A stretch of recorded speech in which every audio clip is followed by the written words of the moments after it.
Hey there, I'm Charlotte, the Gulf Coast Granny. I am going to make a recipe later this evening that calls for tomato paste. And I don't have any. So I'm going to show you how I do it with canned tomatoes. Right here I've got a can of just generic store brand diced tomatoes. It's a 28-ounce can. And all I'm going to do is open that up and pour it in that pot right there.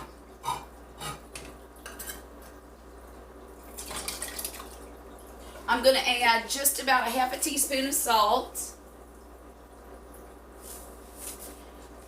and 3 tablespoons of sugar.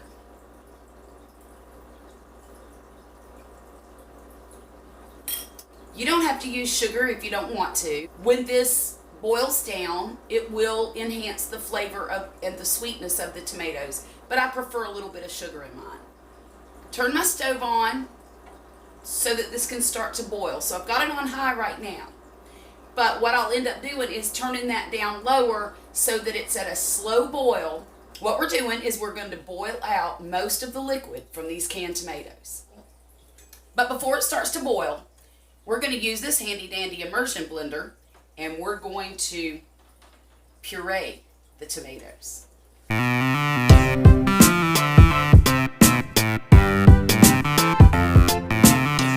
Now you don't have to use an immersion blender. If you want to, you can put your tomatoes in a food processor or a blender and puree them before you put them in your pot. But I don't do it that way because it makes one more thing I have to clean. And I can just throw this little attachment into the dishwasher. It makes cleanup a lot easier. Now we've got it to boiling. Now what you do want to do is keep an eye on this, because you don't want your tomatoes to stick to the bottom of your pot. I'm going to turn it down to medium now so it can slowly boil.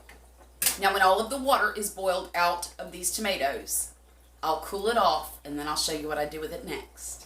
I cook with tomatoes a lot, and I use a lot of canned tomatoes, especially during a season when I don't have very many fresh tomatoes. I mean, right here, I've got 8 that are turning red that I just picked out of my garden before the freeze we had last night. But I don't want to use those to make this. Number 1, it's not enough. And number 2, I just want to put salt on those and eat them. So I've learned a lot of different things I can do with canned tomatoes that most people just do with fresh ones that they get from their gardens. You could do this same thing if you just have a can of tomato puree in your cabinet.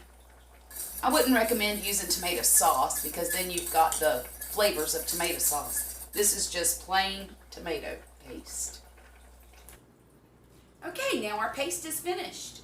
It took about 30 minutes for it to cook. And now what I'm going to do is put this Ziploc baggie in this cup, mason jar. And now I'm going to spoon this paste in. Let me show you the consistency of this paste first. See that? You want it thick like this. So we're going to spoon the rest of it in here.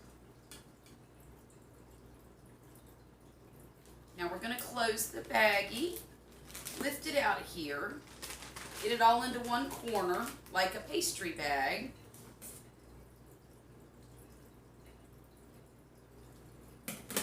Now we're just going to squeeze it into this ice cube tray.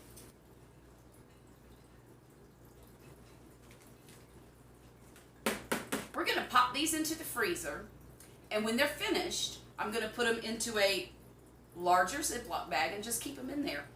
When you use homemade paste like this, it's not as concentrated as what you get in a can. So I would recommend doubling up on it, and you might have to play with it a little bit to get the right flavor that you're looking for.